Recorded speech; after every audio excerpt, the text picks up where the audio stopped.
जो नई बुक आप पढ़ रहे थे नगीन प्रकाशन का, कल पहली प्रश्नावली आपकी खत्म हो गई। ठीक, चलते हैं अगली प्रश्नावली से पहले कुछ एग्जाम्पल दिए गए हैं, देखते हैं क्या दिया गया है। आपको अगली एग्जाम्पल लगाने से पहले समांतर श्रेणी आपका जो चल रहा है तो उसमें आप जानते हैं कि a plus D a plus 2d ऐसे चलता है, जिसमें हम बोलते हैं प्रथम पद स्मॉल a को और सर्वांतर बोलते हैं स्मॉल d को, और d होता है क्या, तो होता है द्वितीय पद माइनस करते हैं हम प्रथम पद, और प्रारंभ से nवां पद होता है a plus n minus 1 into D. ये हम समांतर श्रेणी में जानते हैं। कभी कभी क्वेश्चन में कह देता है कि क्या बताइए क्या यह समांतर श्रेणी में है, तो समांतर श्रेणी बताने के लिए करते क्या है, सभी सर्वांतर जितने पद दिए गए हैं उनके बीच का सर्वांतर निकाल लेते हैं। सर्वांतर का मतलब d1 निकालेंगे, d2 निकालेंगे, d3 निकालेंगे, अगर वह बराबर आते हैं तो बोल देंगे क्या है वह, कह देंगे कि वह एक समांतर श्रेणी है। ठीक ना, तो इन्हीं टॉपिकों के सहारे इस लेसन को हम लोग क्लियर करेंगे। तो चलते हैं, कुछ एग्जांपल दिए गए हैं, ठीक ना, तो आप इसको पहले नोट कर ले। आते हैं हम लोग एग्जांपल नंबर 1 पे। एग्जांपल नंबर 1 को हम लोग देखिए क्या कह रहा है। कह रहा है कि निम्नलिखित में से कौन कौन से समांतर श्रेणी में है, यदि वे समांतर श्रेणी में है तो सर्वांतर ज्ञात कीजिए और 2 पद और लिखिए। जैसे कह रहा है पहले कि 2 4 8 2 4 8 16 दे दिया, जैसे यह क्वेश्चन नॉर्मली है। पहला क्वेश्चन पूछा क्या यह समांतर श्रेणी में है, अगर है तो डी बताइए और अगले 2 पद और बता दीजिए। तो हमने अभी कहा ना कि सभी इनके बीच का जो गैप होता है उसको निकाल लेते हैं। इनके बीच का गैप का मतलब जो अंतर होता है, पहले इसके बीच का गैप d1 दिखा, इसके बीच का गैप d2 दिख रहा है, इसके बीच का गैप d3 दिख रहा है, यानी 3 गैप हैं, तो पहले तीनों को निकाल लें। आपने कहा कि d1 कितना होगा, d का मतलब द्वितीय माइनस प्रथम, द्वितीय माइनस प्रथम होता है, तो इन दो में द्वितीय और प्रथम दिखा, इन दो में द्वितीय और प्रथम दिखा, इन दोनों में द्वितीय और प्रथम दिखा, ऐसे दिखता है। तो द्वितीय माइनस प्रथम करेंगे तो 4 माइनस 2 2 हो गया। d2 की बात करते हैं तो 8 माइनस 4 4 हो गया।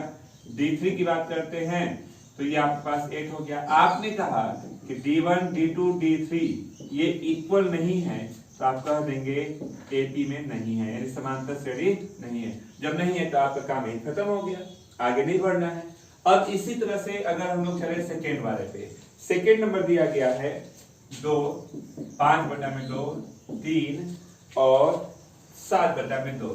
अब इसमें भी वही कह रहा है कि क्या यह समांतर श्रेणी है, अगर है तो डी बताइए और डी बता दीजिए और अगले 2 पद भी बता दीजिए। आपने कहा कि पहले 2 के बीच का गैप d1, इनके बीच का गैप d2 और इनके बीच का गैप d3 दिख रहा है। तो चलिए पहले गैप को निकाल लिया जाए, जिसको आप सर्वांतर बोलते हैं।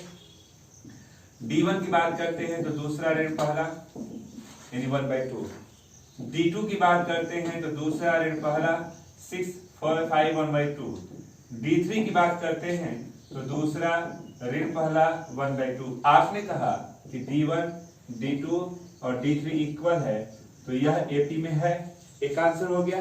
सर्वांतर कितना है, तो कोई भी एक लिख लीजिए, सब सर्वांतर का ही काम कर रहा है। तो पहला आंसर सर्वांतर कितना है 1/2। अगले 2 पद बताना है, तो जो लास्ट पद है उसमें डी जोड़िए, फिर उसमें अगले में डी जोड़िए, ऐसे डी जोड़ते हुए अगला पद बनाते हैं। तो अगला पद में पहला हो जाएगा 7/2 प्लस 1/2 8/2, यानी कट के कितना हो गया 4। एक ये पद हो गया 4 प्लस डी यानी 1/2, ये हो गया 9/2। ये अगले 2 पद आपके पास रिजल्ट है, नोट कर लें। अब हम लोग अगर ध्यान दें क्वेश्चन नंबर 2 को, 2 में दिया गया है कि निम्नलिखित एपी के लिए प्रथम पद और सर्वांतर बताइए। कह रहा है कि दे दिया आपको 3 1 -1 -3, तो प्रथम पद और सर्वांतर बताना है। यानी आपसे पूछ रहा है, ए पूछ रहा है और डी पूछ रहा है। ए का मतलब जो पहला पद दिखता है वो ए का काम करता है, तो पहला पद आपके पास 3 हो गया। डी का मतलब होता है कोई भी एक पेयर ले लीजिए, एक जोड़ा का मतलब क्रम से कोई भी पद लीजिए। ऐसा नहीं कि यहाँ से ये और ये लीजिएगा, नहीं, गैप नहीं छोड़ के भागेगा, कोई भी एक जोड़ा ले लीजिए। तो हम शुरू वाले को ही लेते हैं, मान लीजिए इसमें तो द्वितीय पद सर्वांतर होता है द्वितीय पद माइनस प्रथम पद। तो द्वितीय में 1 हो गया, माइनस प्रथम 3, तो ये हो गया -2, ये डी हो गया। ए और डी पूछा था तो ए और डी का मान आ गया। चलते हैं इसी तरह से क्वेश्चन नंबर 3 पे। 3 में ध्यान दीजिए, एपी के प्रथम पद और प्रथम 4 पद लिखिए। ए और डी निम्नलिखित दिया गया है। कह रहा है कि यदि हमको ए दे दिया और डी दे दिया, ए दिया गया है 10 और डी दिया गया है 5, तो 4 पद आपको लिखना है। तो 4 पद का मतलब क्या होगा, तो आप कहते हैं ए प्लस डी, ए प्लस 2d, ए प्लस 3d, ये ऐसे ही ना श्रेणी में आते हैं। तो इसी तरह से आपको 4 पद बताना है, 1 2 3 4, यही 4 पद बताना है। तो आपने कहा कि जब ए व डी दे दिया गया तो रखा जाए यहाँ पे, तो चलिए रखते हैं। ए की जगह पे 10 धन 5, 10 2 गुणते 5, और यहाँ 10 3 गुणते 5, यानी कुल मिला के 10 15 और 10 10 20 हो गया, और 15 10 25 हो गया। तो आपके पास ये 5 पद हो गए। इसी तरह से अगर हम लोग बात करें इसके सेकेंड भाग की, तो सेकेंड भाग में भी ऐसा ही कुछ कह रहा है। ए का मान दे दिया -1 और डी का मान 1/2 दे दिया, तो कहता है इसमें भी 4 पद बता दीजिए। 4 पद का मतलब ए प्लस डी, ए प्लस 2d और ए प्लस 3d, ये 4 पद हो गए। इसमें वैल्यू को रखते हैं। ए की जगह पे -1 प्लस 1/2, -1 2 1/2, और यहाँ -1 3 और 1/2 बोलते हैं। तो -1 ये हो गया, -1/2 बोल देंगे, कट के हो गया 1, -1 1 0, और यहाँ हो गया -1 और प्लस 3/2, तो कुल कितना हो गया -1/2 0, और ये हो गया 1/2। ये इसके 4 पद हैं, नोट कर लें आप। चलते हैं नेक्स्ट क्वेश्चन नंबर 4 पे।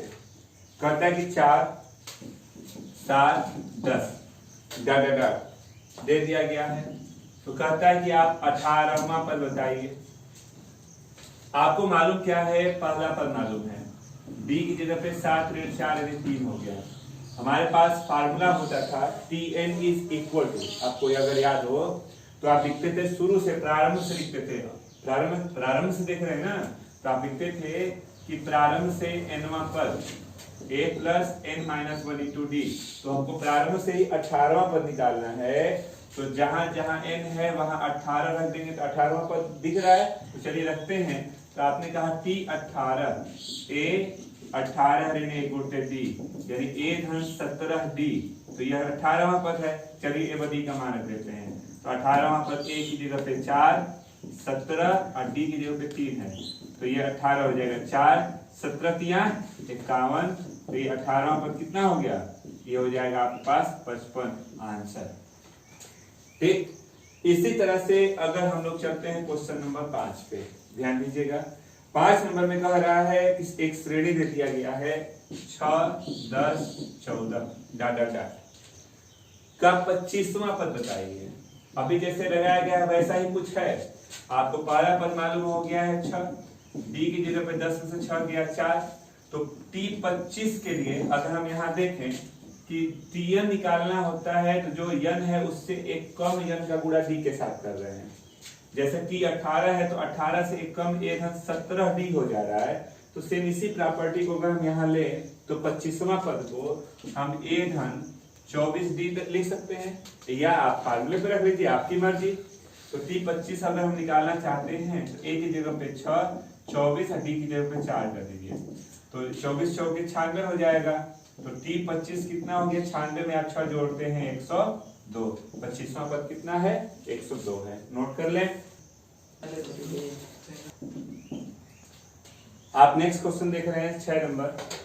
कहता कि ये हमको दे दिया गया है, तो d की वैल्यू क्या होगी। अभी हमने आपको बताया कि कोई भी पद निकालते हैं उससे कम का गुणा d के साथ कर देते हैं। अगर a21 की बात करेंगे a धन 20d होगा, a7 की बात करेंगे तो a प्लस 6d हो जाएगा। ब्रैकेट को तोड़ लीजिए, तो a ब्रैकेट को तोड़ेंगे तो a धन 20d ऋण a ऋण 6d बराबर 84, a से a कट गया, घटाएंगे तो 14d बराबर 84। तो d का मान 84 को आप 14 से भाग दीजिए। अगर आप नहीं कटा पा रहे तो कोई बात नहीं, आप 2 से ही पहले कटा दीजिए। 2 से कटाते हैं 7, 2 से कटाते हैं 42, 7 6 42। d का मान कितना आया, तो 6 आ गया। ये है इसका आंसर। नेक्स्ट क्वेश्चन भी आपके सामने लिखा गया है। कहता है कि यह श्रेणी दे दिया गया, कौन सा पद 88 होगा। जैसे हम पहला पद बोलते हैं, दूसरा पद बोलते हैं, तीसरा पद बोलते हैं, चौथा पद बोलते हैं, तो कहीं अंतिम में 88 दिखेगा। तो हमने कहा कि पहला पद हमको दिखा 3, डी की जगह पे 8 में से 3 गया 5, अंतिम में कहीं दिखेगा तो हम उसको टीएन बोल सकते हैं। टीएन अंतिम पद 88 है। तो टीएन का फार्मूला क्या होता है, तो आप कहते हैं कि T N is equal to A plus N minus 1 into D होता है। तो चलिए सब वैल्यू दे दी गई, रखा जाए। तो टीएन 88 ए 3 एन माइनस 1 डी 5, 88 3 5 या 5 88 5 या 2 2 इधर आएगा तो 90 एन का मान 90 को आप 5 से भाग दे दिए, 5 एकम 5 5 40, फिर कितना है आप बोलेंगे 18वां पद 88। नेक्स्ट क्वेश्चन आप देख रहे हैं बोर्ड पे सामने, 8वां में कह रहा है कि आपको एक सीरीज दे दिया, तो जैसे पहला है, दूसरा, तीसरा, तो ये अंतिम है, तो अंतिम वो है। कह रहा है इसमें कुल कितने पद हैं, एन पूछ रहा है, कुल कितने पद हैं। आप क्वेश्चन को देख के आपने कहा कि पहला पद मिल गया, डी की जगह पे दूसरे में से पहले को घटाएंगे तो 15 दूना के 30 एक 31, 31 बटा में 2 में से 18 घटाएंगे तो आपने एलसीएम लिया 31 18 दूना के 36, ऋण 7 बटा में 2 डी हो गया, ठीक ना। जब नहीं, ऋण 5 बटा में 2 हो गया, डी का मान ऋण 5 बटा में 2 है। अंतिम में हमको टीएन दिखा ऋण 57। आप कहते हैं कि टीएन का फार्मूला आता है जो प्रारंभ से चलते हैं, तो फार्मूला होता है T N is equal to A plus N minus 1 into D होता है। सभी वैल्यू को रख लीजिए, आप रखेंगे टीएन की जगह पे ऋण 57 ए एन माइनस 1 और डी हो गया। चलिए व्यवस्थित करते हैं, ऋण 57 18 ऋण 5 एन बटा में 2 धन 5 बटा में 2, ऋण 57 बराबर देखिए 18 दूना के 36 और 5 41 बटा में 2, तो ये तो हो गया 41 बटा में 2, ये 5 एन बटा में 2 है। इसको इधर ले आते हैं तो 5 एन बटा में 2 41 बटा में 2 धन 57। आप इसको एलसीएम ले लीजिए, एलसीएम लेंगे तो कितना हो जाएगा 2 41, 2 से गुणा करते हैं 14 10 की 11, यानी कुल जोड़ लीजिए तो ये हो गया 5 5 1 बटा में 2, तो यह कट गया 2 से 2। एन बराबर आप 155 में 5 से भाग दे दीजिए, 5 से 15 5 एकम 5, कह रहा है कुल कितने पद हैं, तो आपने कहा 31 पद हैं। हो गया सर। नेक्स्ट कह रहे एक यह श्रेणी दे दिया, जैसे पहला पद है, दूसरा है, तीसरा ऐसे चलते हैं, तो लास्ट में कहीं हो सकता है 0 आए, कोई गारंटी नहीं है, हो सकता है 0 आए।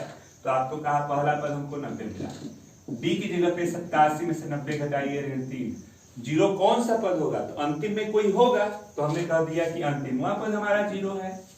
तो जब टीएन मालूम है, ए मालूम है, डी मालूम है, तो हमारे पास फार्मूला होता है a plus N minus 1 into d का। चलिए वैल्यू रखते हैं, टीएन की जगह पे 0, ए की जगह पे 90, एन ऋण 1 और डी की जगह पे ऋण 3, तो ये हो गया 90 ऋण 3 एन धन 3, 3 एन इधर आया धन में हो गया, ये जुड़ गया 93, एन बराबर 93 को आप 3 से भाग देंगे तो 31। कर कौन सा पद शून्य होगा, 31वां पद, 31 पद नहीं, 31वां पद शून्य होगा।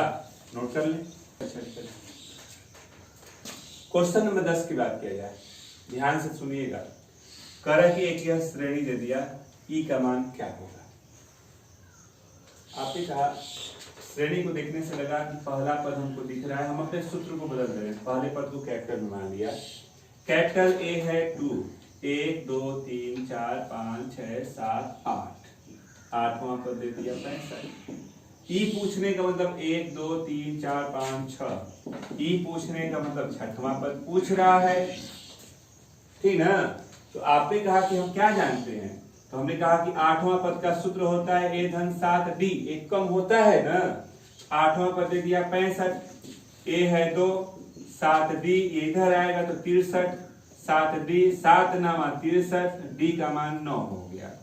आपने कहा कि हमको e पूछ रहा है, e का मतलब हमसे T6 पूछा और T6 का फार्मूला a प्लस 5d होगा ना। और ए हम यही मान रहे हैं ना, तो चलिए a की जगह पे रखते हैं, a की जगह पे 2 हो गया 5 और d की जगह पे अभी निकाला है, तो e की वैल्यू आ गई 2, 90 से 45, यानी e का मान कितना हो जाएगा, आपने कहा 47 हो जाएगा आंसर। बहुत ही अच्छा सा क्वेश्चन है। क्वेश्चन नंबर 11 आप ध्यान दीजिएगा।